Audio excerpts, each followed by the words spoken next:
All right, guys, today we're going to be reacting to find out why the worst American president ever was so loved. Jump in.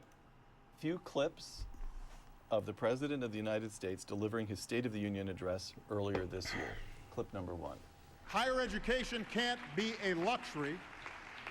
It is an economic imperative that every family in America should be able to afford. Higher education, an imperative. All he's asking is that all young Americans should have the same opportunity to get a really good education that Tom Sowell had. Tom? I love the way the use of the word opportunity. I had as much opportunity to become an NBA star as Michael Jordan had. It just happens that there was some difference in skill. And so the same thing with education. There is no point trying to run people through institutions that they have very little interest in and that they may not be suited for.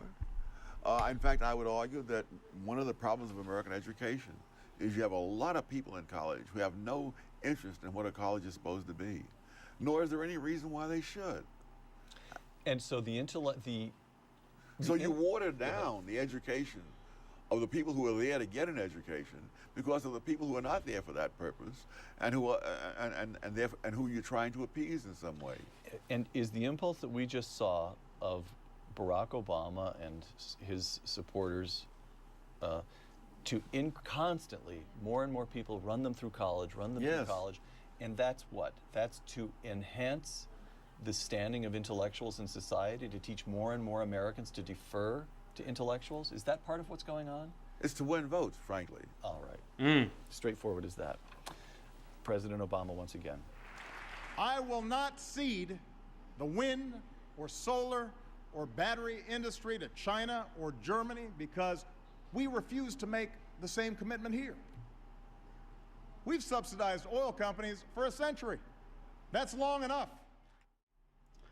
He was a smooth talker, huh? Very smooth. Body language is perfect. Almost perfect. Obama was a perfect puppet. Always delivering the perfect words, the right words and the right time.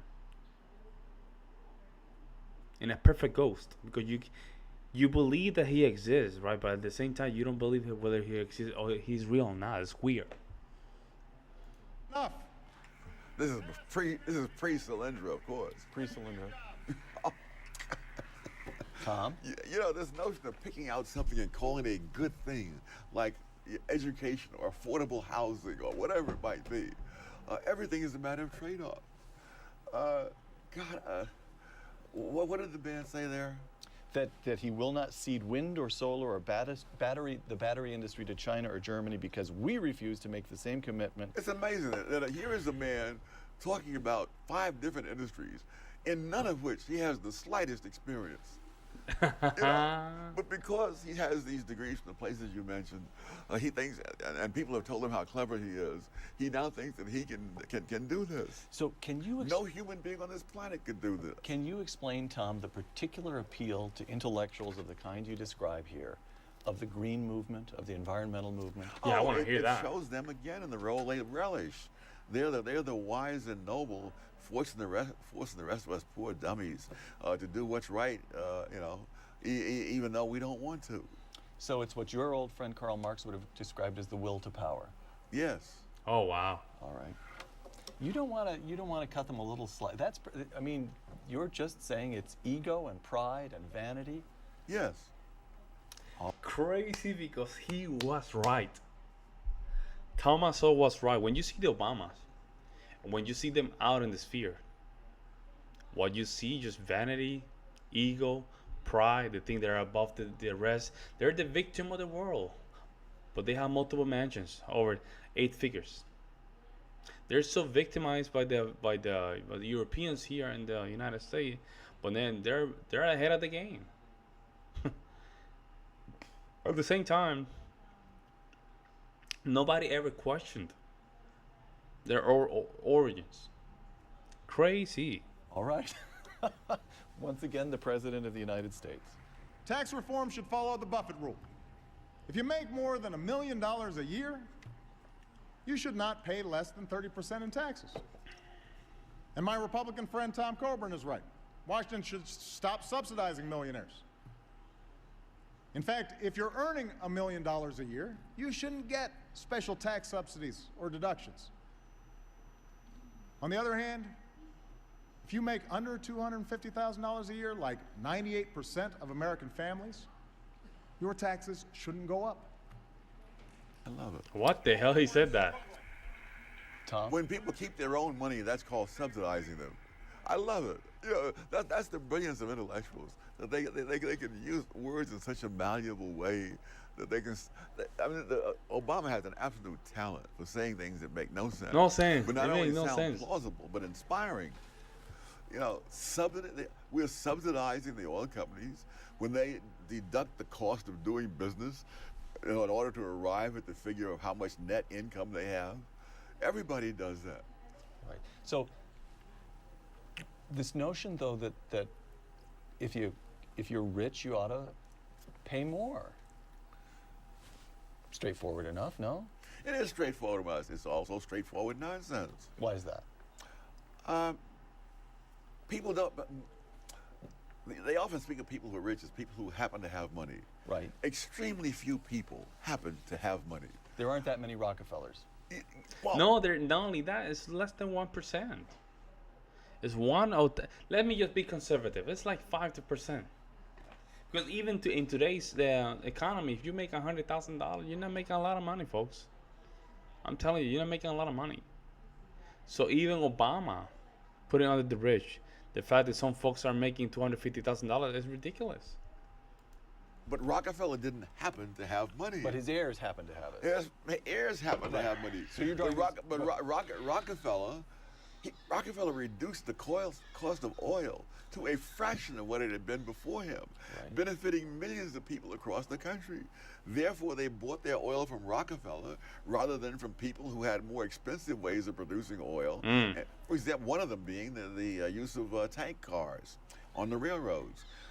The progressives were livid that Rockefeller could ship his oil at a cheaper price than the other producers. It never occurred to them that Rockefeller shipped his oil in tank cars, which are a hell of a lot cheaper to transport than in barrels. I mean, we still measure oil in barrels today, but we ship it in tankers. Right. And that's how he became a multi-billionaire.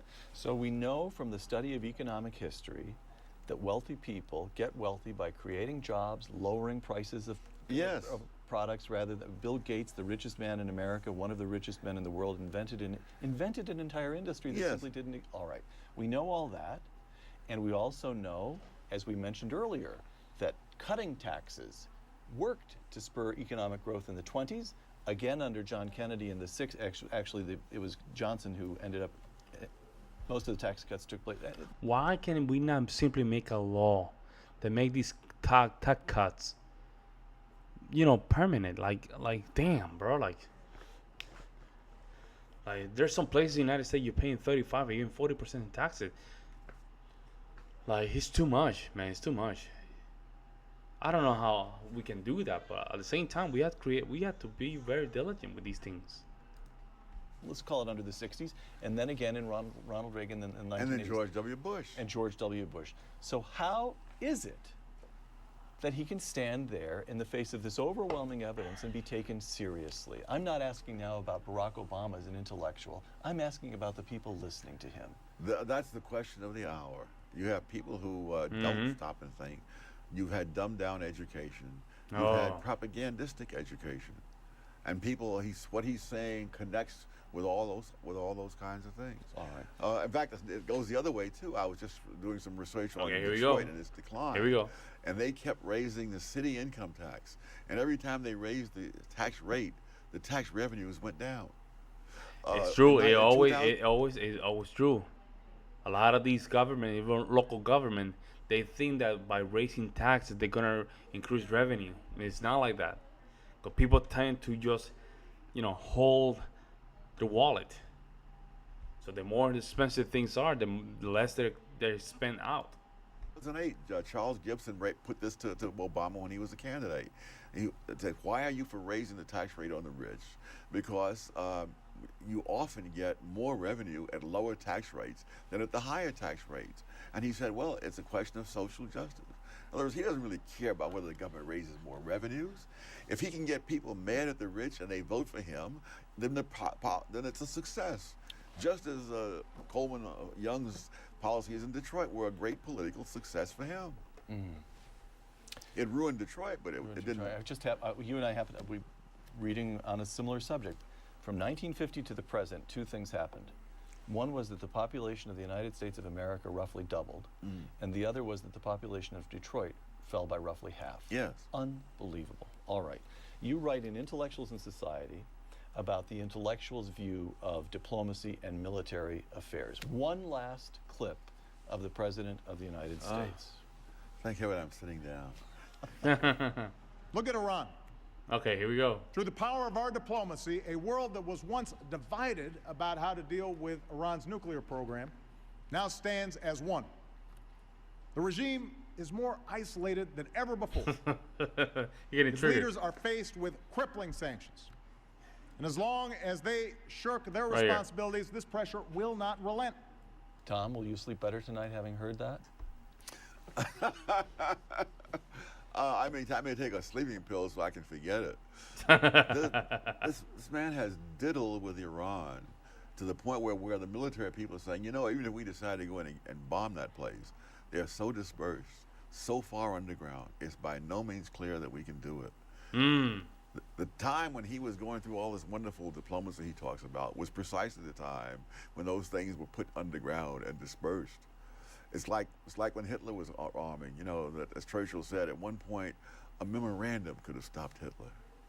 You know, because the power was so lopsidedly on the side of the Western democracies. It's like they could say, stop rearming or else. And We can't do that with they diddled with Iran to the point where now we don't know.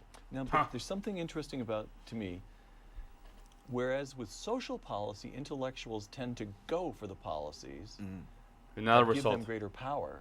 What greater power could an intellectual seek than military power, the power to blow things up? So why do they shrink from... Because they believe that again that their intellect is the unique factor that is going to save us, and to say that there are a bunch of military people are going to be more effective than doing all these terribly clever things that Obama is doing undermines their whole position. I see. Very interesting. Very interesting. Let me know what you guys see in the comment section below, and I'll see you in the next one.